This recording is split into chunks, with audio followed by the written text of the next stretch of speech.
الحمدللہ والصلاة والسلام علی رسول اللہ ان ابی موسیٰ رضی اللہ عنہ عن النبی صلی اللہ علیہ وسلم قال لا نکاح الا بولی رواہ ابو داود۔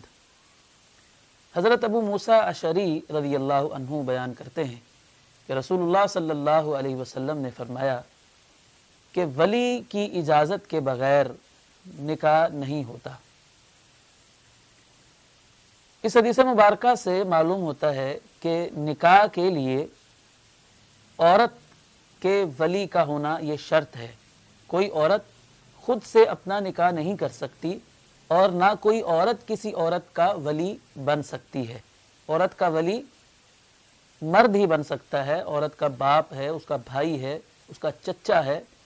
یہ مسئلہ حدیث مبارکہ سے تو ثابت ہے، بلکہ یہ حدیث 4 صحابہ کرام رضوان اللہ علیہم اجمعین سے ثابت ہے۔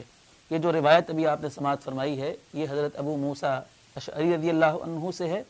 اس کے علاوہ حضرت جابر بن عبداللہ، حضرت عبداللہ بن عباس اور حضرت ابو ہریرہ رضی اللہ عنہم سے بھی یہی روایت ثابت ہے۔ بعض علماء نے اس حدیث کو متواتر بھی کہا ہے۔ قرآن مجید کی آیات سے بھی یہ مسئلہ ثابت ہوتا ہے کہ عورت بغیر ولی کے اس کا نکاح نہیں ہو سکتا۔ قرآن مجید کی 3 آیات ہیں جن کے بارے میں امت کے کبار مفسرین، جن میں امام قرطبی، امام ابن کثیر، ابن جریر طبری اور امام بغوی علیہم الرحمہ نے استدلال کیا ہے کہ ولی کے بغیر عورت کا نکاح نہیں ہوتا۔ ان آیات میں پہلی آیت سورہ بقرہ کی آیت ہے، اس میں اللہ تعالیٰ نے مشرکوں کے ساتھ مسلمانوں کو نکاح کرنے سے روکا ہے۔ تو آپ انداز اللہ تعالیٰ کا جو ہے وہ ملاحظہ فرمائیے۔ اللہ تعالیٰ نے جب مردوں کو مخاطب کیا تو فرمایا وَلَا تُنْكِحُ الْمُشْرِكَاتِ حَتَّى يُؤْمِنَّا، کہ اے مسلمان مردو تم نے کسی مشرک عورت سے شادی نہیں کرنی جب تک وہ مسلمان نہ ہو جائے۔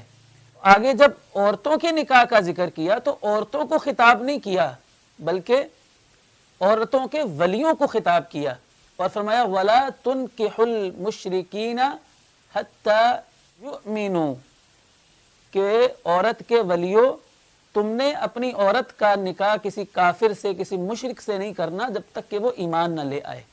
تو اس انداز سے معلوم ہوتا ہے کہ اللہ تعالیٰ نے مردوں کو تو خطاب کیا کہ تم نے کسی مشرک عورت سے نکاح نہیں کرنا، لیکن عورت کو مخاطب نہیں کیا کہ تم نے کسی مشرک مرد سے نکاح نہیں کرنا، بلکہ عورت کے ولی کو مخاطب کر کے کہا کہ تم نے جس عورت کے تم ولی ہو، تم نے اس عورت کا نکاح کسی مشرک کے ساتھ نہیں کرنا جب تک کہ وہ مسلمان نہیں ہو جاتا ہے۔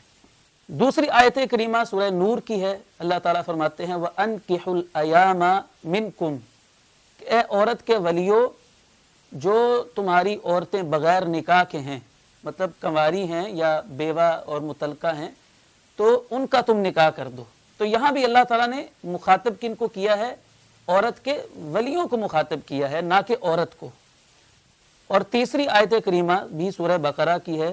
فرمایا اللہ رب العزت نے وَإِذَا طَلَّقْتُمُ النِّسَاءَ فَبَلَغْنَ أَجَلَهُنَّ فَلَا تَعْضُلُوهُنَّ أَنْ يَنْكِحْنَ أَزْوَاجَهُنَّ، اور جب تم اپنی عورتوں کو طلاق دے ڈالو اور ان کی عدت گزر جائے تو اگر وہ اپنے پہلے خاوند کے ساتھ دوبارہ نکاح کرنا چاہیں تو ولیو تم انہیں دوبارہ اسی خاوند کے ساتھ نکاح کرنے سے نہ روکو۔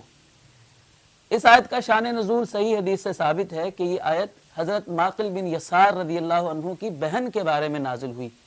حضرت معقل بن یسار رضی اللہ عنہ فرماتے ہیں کہ میری بہن کا نکاح میں نے اپنی بہن کا کیا ایک مرد کے ساتھ، تو کچھ عرصے کے بعد اس کے خاوند نے میری بہن کو طلاق دے دی۔ جب عدت گزر گئی تو اس کے شوہر نے اس کو دوبارہ نکاح کا پیغام بھیج دیا۔ تو میں نہیں مان رہا تھا کہ میں اپنی بہن کو دوبارہ اسی مرد کے نکاح میں دوں جس نے پہلے میری بہن کو طلاق دی ہے۔ تو اللہ تعالیٰ نے یہ آیت کریمہ نازل فرما دی کہ جب کوئی مرد عورت کو طلاق دے دے اور عدت گزر جائے اور وہ عورت دوبارہ اپنے پہلے والے خاوند کے ساتھ نکاح کرنا چاہے تو ولیو تم نہ روکو۔ اس سے معلوم ہوا کہ ولی کے پاس یہ اختیار ہے تو تبھی تو اللہ تعالیٰ نے فرمایا نا کہ ولیو تم نہ روکو عورت کو نکاح کرنے سے اس مرد کے ساتھ۔ اگر عورت خود سے ہی اپنا نکاح کر سکتی ہوتی اور اس کے ولی کے پاس کوئی اختیار کوئی اتھارٹی نہ ہوتی تو اللہ تعالیٰ ولی کو کیوں فرماتا کہ تم نہ روکو؟ ولی مطلب یہ ہے کہ نکاح کرنے کا یا نکاح سے روکنے کا اختیار ولی کے پاس ہے، اسی لیے اللہ تعالیٰ نے فرمایا کہ تم اپنے اختیار کو غلط استعمال نہ کرو، اور اگر جس کے تم ولی ہو وہ عورت اپنے پہلے والے خامند کے ساتھ دوبارہ نکاح کرنا چاہتی ہے تو تم اس کو نہ روکو۔